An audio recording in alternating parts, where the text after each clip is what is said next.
बात करें कुछ इंपॉर्टेंट क्वेश्चन इलेक्ट्रोस्टैटिक और करंट इलेक्ट्रिसिटी चैप्टर के, जैसे कुछ क्वेश्चन मैं टेस्ट में दिए हैं। तो इसमें से कुछ इंपॉर्टेंट क्वेश्चन जैसे कि state and explain coulomb law in scalar and vector form. और इसके साथ एक क्वेश्चन ऐसे बन सकता है, डिफाइन वन स्टैट कूलम किसको बोलते हैं। वन स्टैट कूलम किसको बोलते हैं, आप ऐसे बोल सकते हो। देखो कूलम लॉ स्केलर और वेक्टर फॉर्म में आप बच्चों ने पढ़ के रखा होगा। स्टैट कूलम बात करिए, स्टैट कूलम और एप कूलम क्या होते हैं, जो सीजीएस यूनिट होते हैं इसके चार्ज के। यानी कि आप बोल सकते हो कि one statcoulomb is defined as the value of two equal charges, दो इक्वल चार्जेस जब उनको एट अ डिस्टेंस 1 सेंटीमीटर बोलना है। और मीटर में बोलोगे तो वो सिर्फ कूलम डिफाइन होगा। 1 centimetre in vacuum experiences and electric force कितनी, 1 डाइन, क्योंकि डाइन क्या है, फोर्स के सीजीएस यूनिट होते हैं। उसके बाद effect of introducing a dielectric slab between the plate of a parallel plate capacitor on its capacitance. एक जी क्वेश्चन ये बन सकता है पेपर में। Derive an expression for capacitance with dielectric slab as a medium between the two plate. एक है dielectric slab, एक है कंडक्टिंग स्लैब। दोनों को दो क्वेश्चन आप लोगों ने पढ़ के जाना पेपर में, छोड़ने नहीं है ये। उसके बाद हम बात करें axial line, equatorial line, superposition principle, electric line of force की डेफिनेशन क्या है, उसकी प्रॉपर्टी क्या है, why no two electric line of force intersect each other, इसको छोड़े मत। डाइपोल मूवमेंट की यूनिट क्या है, डायमेंशन क्या है, उसके बाद डेफिनेशन क्या है। एंड देन उसके बाद बात करें हम torque acting on electric dipole place in uniform electric field. Potential energy वाला क्वेश्चन इसमें इंपॉर्टेंट है, जिसमें आपको U is equal to P vector dot E vector या P E cos theta prove करते हो विद स्पेशल केस, इंपॉर्टेंट है। Capacitor कितनी एनर्जी स्टोर करता है, ये 5 मार्क्स के लिए क्वेश्चन इंपॉर्टेंट है। उसके बाद गास लॉ की स्टेटमेंट और प्रूफ, और कूलम लॉ को गास लॉ से प्रूव करना, ये इंपॉर्टेंट। इसकी एप्लीकेशन है infinite charge, infinite line charge, एक है प्लेन शीट ऑफ चार्ज, एक है हमारे पास जहाँ पे स्फेरिकल शेल वाली एप्लीकेशन इंपॉर्टेंट है। बात करें हम जहाँ पे कुछ क्वेश्चन और इंपॉर्टेंट है, Van de Graaff generator, parallel plate capacitor का एक्सप्रेशन क्या है, ये क्वेश्चन अलग है। Parallel plate capacitor with its principle, with its principle, ये क्वेश्चन अलग है। एक क्वेश्चन और है हमारे पास कि कैपेसिटर को हम ग्रुप कैसे करते हैं, वो उसको कनेक्ट करते हैं सीरीज और पैरेलल में, ये क्वेश्चन अलग है। इसको ध्यान से रखना कि क्वेश्चन आपको एग्जाम में पूछा गया है।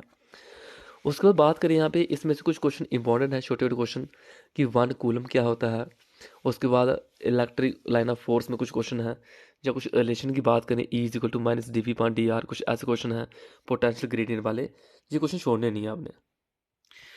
देखो कभी भी define electric potential, deduce N expression for it due two point charge at a distance. एक है पॉइंट चार्ज, एक है नंबर ऑफ चार्जेस। इस तरह से क्वेश्चन पेपर में है, तो ध्यान से करिएगा क्वेश्चन, इनको छोड़े मत क्वेश्चन।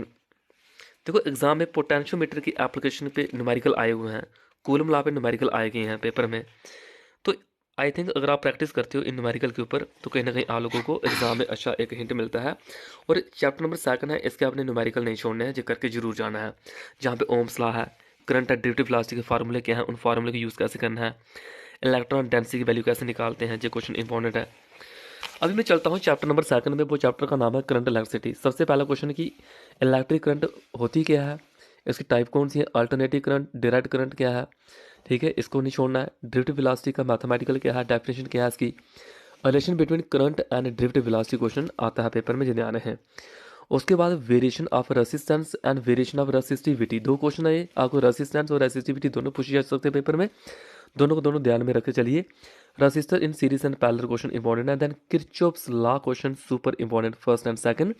इनके ऊपर एक एक मार्क्स क्वेश्चन पेपर में बनते हैं कि ये किसको सपोर्ट करता है, law of conservation of energy को या law of conservation of charge को सपोर्ट करता है। एंड देन बात करें इसमें व्हीटस्टोन ब्रिज एंड स्लाइड वाले ब्रिज की, इसकी वर्किंग और कंस्ट्रक्शन इंपॉर्टेंट है, प्रिंसिपल इंपॉर्टेंट है। एंड देन इसमें एक क्वेश्चन है पोटेंशियोमीटर क्वेश्चन इंपॉर्टेंट है, वो ध्यान रहे, ये क्वेश्चन हमने छोड़ने नहीं। जहाँ पे इंटरनल रेसिस्टेंस की वैल्यू निकालते हैं, आपने पढ़ा होगा फॉर्मूला कि इंटरनल रेसिस्टेंस को स्मॉल आर से डिनोट करते हैं, E/V-1 इंटू आर। न्यूमेरिकल जरूर इनके ऊपर देख लेना कि जहाँ पे आपको कोई आर की वैल्यू दी है, जब आर की वैल्यू दी हो तो वो ध्यान रखना कि आपको कैपिटल आर की दी है कि स्मॉल आर की वैल्यू दी है। बहुत ज़्यादा प्रिपरेशन करना पड़ेगी। आप लोगों को लगेगा कि एक बार सुनने से, एक बार देखने से क्वेश्चन हो जाएंगे, ऐसा नहीं है। आपको क्वेश्चनों की बार बार प्रैक्टिस करना पड़ेगी, न्यूमेरिकल की प्रैक्टिस करना पड़ेगी, डायग्राम को बार बार ड्रा करना पड़ेगा। देन आप पेपर में लिखने के काबिल बनेंगे। अदरवाइज एग्जाम में सब कुछ आने के बाद भी वहाँ पे एग्जाम में आपको भूल जाना है, इस चीज़ की आप यकीन मानिएगा। बड़े सारे बच्चे देखे हैं, बच्चे शुरू में बड़ी मेहनत करते हैं, मेरे पास टेस्ट देते हैं, लेकिन एट द एंड ट्यूशन छोड़ देते हैं, आना बंद कर देते हैं, और एट द एंड जो उनका रिजल्ट होता है ना, ऊपर से नीचे सीधे गिरता है। जी ध्यान है, जिन बच्चों को ये लगता है हम घर बैठ के प्रिपरेशन कर सकते हैं, बेटा प्रिपरेशन नहीं होती घर बैठ के। इतना अगर प्रिपरेशन होती तो आप बच्चे फिर ट्यूशन नहीं लवाते, आप बच्चे कहीं स्कूलों में नहीं जाते। प्रिपरेशन वही बच्चा कर सकता है जिसको एक बहुत ज़्यादा मोटिवेटेड हो, बहुत ज़्यादा उसको एक वे पता हो। मुझे आई थिंक क्लास 11th और 12th में पढ़ने वाले बच्चे को इतना पता नहीं होता कि मुझे प्रिपरेशन कैसे करनी है, कैसे करनी है। जी एक टीचर ही बता सकता है, क्योंकि टीचर के पास कम से कम 10 साल का, 15 साल का, 20 साल का एक्सपीरियंस होता है। वो एक्सपीरियंस लेवल पे बच्चों को बोलता है कि एग्जाम में जाने से पहले ही वो बता देता है कि इस बच्चे की इतनी परसेंटेज आएगी। मैं ऑलरेडी बच्चों को पहले ही बता देता हूँ कि इतने बच्चों की इतनी परसेंटेज आएगी, क्योंकि उनको मैंने एवेलुएट करके रखा होता है क्लास में, ये बच्चा कितने पानी में, जी ध्यान रहे। तो प्रिपरेशन करते रहिए डेली। मैं इस आपको चैप्टरों के इंपॉर्टेंट क्वेश्चन बताते रहूँगा। जिस दिन जो टेस्ट लेना होगा वो क्वेश्चन आप लोगों को इंपॉर्टेंट मिलते जाएंगे। Okay, thanks a lot.